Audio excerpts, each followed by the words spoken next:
you're gonna have proof, we can find that, we can follow the trail.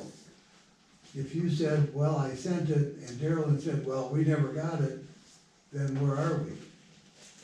That's what I'm trying to say. Yeah, whatever you want.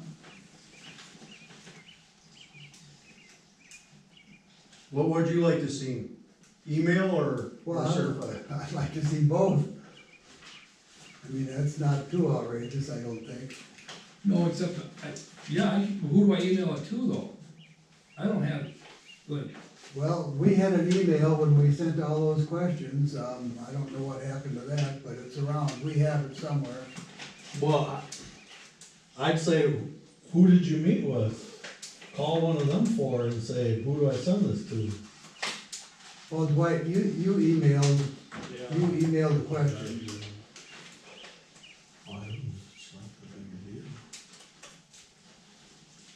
Apparently it is. If you want to be part of a record, it's gotta get sent to the right person. I don't know who that Yeah, is. you got four people you met with, That doesn't mean that's who I'm supposed to email it to. so call one of them and say, who do I send this to? The public shouldn't have to do it, that's what the taxpayers pay the clerk for. Well, I already mailed it to them. You don't see Who the did county you mail worried it to about then? certified letters.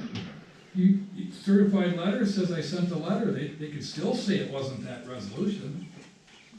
But it's still proof you sent something. Eric Jacobson at DairylandPower.com is what that one. That's the I guy. never even heard of the guy, can I see that?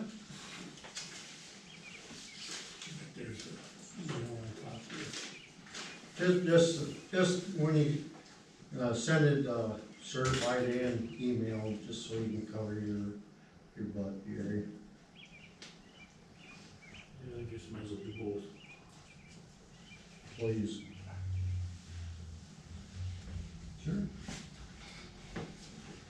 Wait, the person you were emailing with, who is that person? What is their job there? He's the head of that group for this project, I Okay. believe. He's not with Maryville, he's there, right? He works with Darrell. What was the name? Sorry. Eric Jacobson. Not one phone call to any one of them would direct you to who to send it to. Doesn't have a phone call, just an email.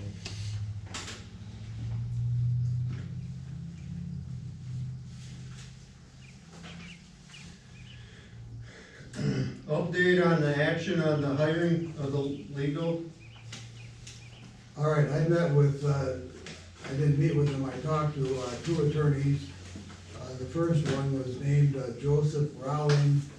He was a partner at Von Briesen Roper in Madison. He's considered a super lawyer in his field, which is eminent domain.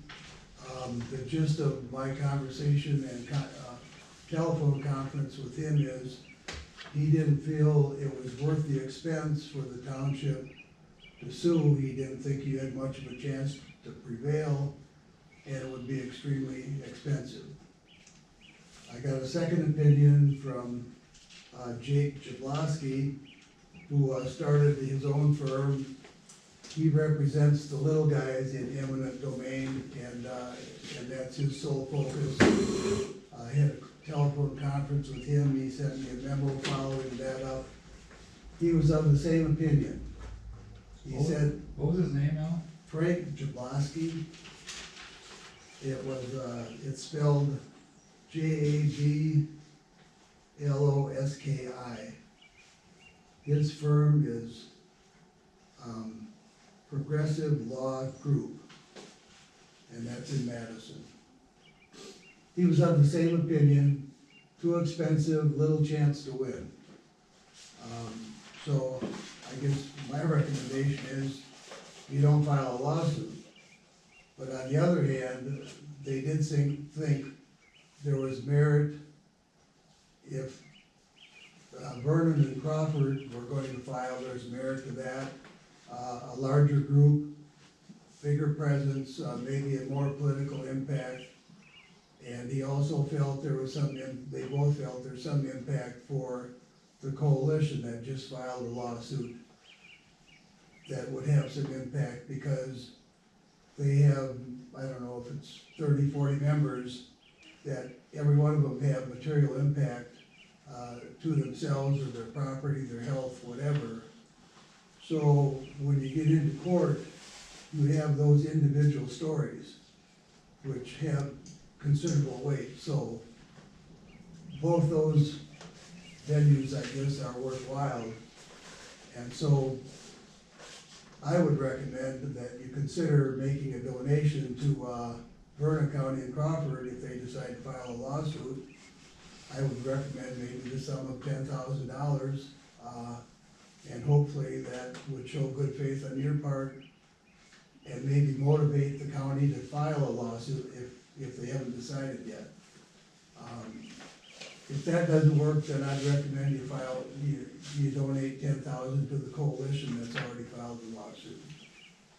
And maybe set that on the agenda for next month to have a discussion of it.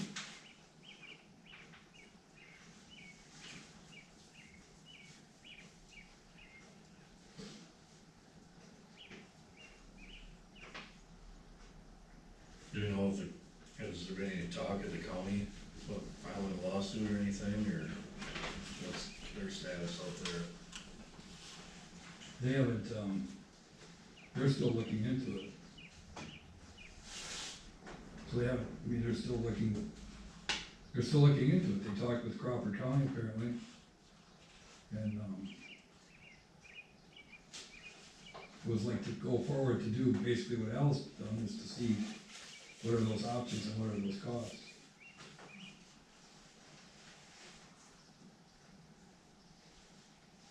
One other point with Attorney Rawlings, he indicated that he'd be more than happy to take Maryland on if he wanted to spend the money. He's not afraid of him, he sued him before, he's well versed in all that, but he just didn't recommend it. But he did say he'd be happy to be available if you had any questions, advice.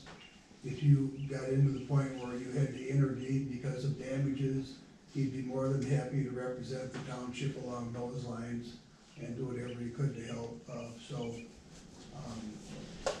you might wanna think about too. If you need an attorney, I think he'd be a really good one. Al, so essentially, they're just not, it's not worth, they're saying it's not worth a while for the investment it would take to fight. They say the percentage, the chance of you winning are about 1%. On the, Yeah. on the eminent domain side. On stopping it. Uh-huh, We're talking about a lawsuit to stop it Yeah. in its tracks. And they're saying the township's chance of doing that is about 1 to 0%. did they give any inclination on what they thought the counties, like, would Well, wanna be there, what I- percentage they would have? They Any did- luck on that? They didn't say, but I told them that Vernon County and Crawford County were interested in getting together and filing a lawsuit jointly. Mhm. And they thought that was probably a good idea. I mean, we didn't talk percentages. Basically, it's expensive, you Yeah. know? And if you start this lawsuit and you win at the local level, there's gonna be an appeal, Yeah, and it's gonna probably go to the Supreme Court. You're talking, you know, maybe $100,000, I don't know, a lot of money. yeah. And they have deep pockets. Oh, yeah. And money means nothing,